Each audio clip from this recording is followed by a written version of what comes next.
ஃபெமினிசம்னா என்னன்னு தெரியுமா யாருக்காவது? ரேப்புக்கு அகைன்ஸ்டா படம் எடுத்தவன்னா படம் ஓடுமா இல்லையான்னு தெரியாது. இதை எப்படி எடுக்கணும்னு யாருக்கும் தெரியாது. கண்டிப்பா தேவைன்னு சொல்லி அந்த படத்தை நான் எடுத்தேன். கஷ்டப்பட்டு பண்ணது நான். பெண்களுக்கு உரிமை இருக்கணும்னு சொன்னது நான். என் படங்கள்ல என்ன சொல்றீங்களா? பெண்களை பத்தி தெரியாதுன்னு எனக்கு. எங்க அம்மா என்ன அப்படி வளர்க்கல. வேளாண்மை படத்துல நான் சொன்ன டயலாக் எல்லாருக்கும் இன்னைக்கு வரைக்கும் சொல்லிட்டு இருக்காங்க. பெண்கள் மிகப்பெரிய சக்தி, அது தேவையில்லாம வீணடிக்க கூட நினைக்கிறேன். நான் சொன்னேன். ஏன் 14 வருஷம் இருந்தேனே நானு என்னோட எக்ஸ் லைஃப்ல. அப்பெல்லாம் சொல்லி அவர் கடவுள், அவர் திட்டினதே கிடையாது, நான் தான் திட்டுவேன். எல்லா இன்டர்வியூ எல்லா எவிடன்ஸும் வருது, நிறைய இருக்கு. 2 வருஷம் நான் குவைட்டா இருந்தது உண்மை ஜெயிக்கணும், சத்தியம் நிலநாட்டணும்ன்ற ஒரே காரணத்துக்காக தான் நான் குவைட்டா இருந்தேன். எல்லாம் வருது. உங்களுக்கு சர்ப்ரைஸ் வெயிட்டிங்ஸ் இல்லதெல்லாம் வெயிட் பண்ணுங்க. கொஞ்சம் எனக்காக பொறுமையா இருங்க. அதான் ஃபெமினிசம்.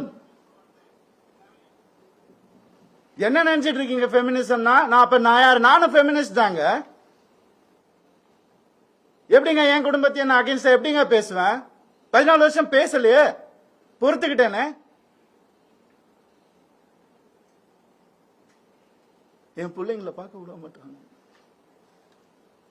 என்னோட லைஃப்ஸ் ஹாப்பியஸ்ட் டேன்னு நான் ட்வீட் பண்ண அவனும் நானும் சேர்ந்து டிக் டிக் டிக் படம் நடிக்கும் போது ஏன் பிள்ளைங்க நான் எப்படிங்க விடுவேன்? கேட்டுட்டே இருப்பீங்களா? இப்படிதான் 50 லட்சம் ரூபா தெரியுமா? 2 பேரும் ஸ்கூல் ஃபீஸ். எத்தனை வருஷம் நான் அதை கட்டி பார்த்துட்டு இருக்கேன். அவங்களுக்கு நல்ல லைஃப் கிடைக்கணும் கிடைக்கணும்னு. குழந்தைங்க பத்தி, என் பாசத்தை பத்தி பேசாதீங்க. உங்க யாருக்கும் எதுவுமே தெரியாது. டெய்லி நைட் உட்காந்து அவன் செஸ் கத்துக்கிறான். என் சின்ன பையன் டெய்லி உட்காந்து விளையாடுவான். அவன் கிட்ட தோத்து போவேன் நான். என்ன சொல்றீங்களா? குழந்தைங்க மேல அன்பு இல்லைன்னு பார்க்க விட மாட்டாங்க. போன் கான்ஃபிஸ்கேட் பண்ணி வச்சிருக்காங்க. ஸ்கூலுக்கு பாடி கார்டு அனுப்புறாங்க. என் பசங்க பார்க்கணும் இந்த வீடியோவை. தெரிச்சு தானே ஓடி வந்தேன் நான். அந்த லைஃப் பிடிக்கலன்னு இத்தனை நாள் இருந்தால அப்பெல்லாம் தெரியலையா? அப்பெல்லாம் பார்த்துக்கல. எவ்வளவு கோடியில வீடு என்ன கேளுங்க.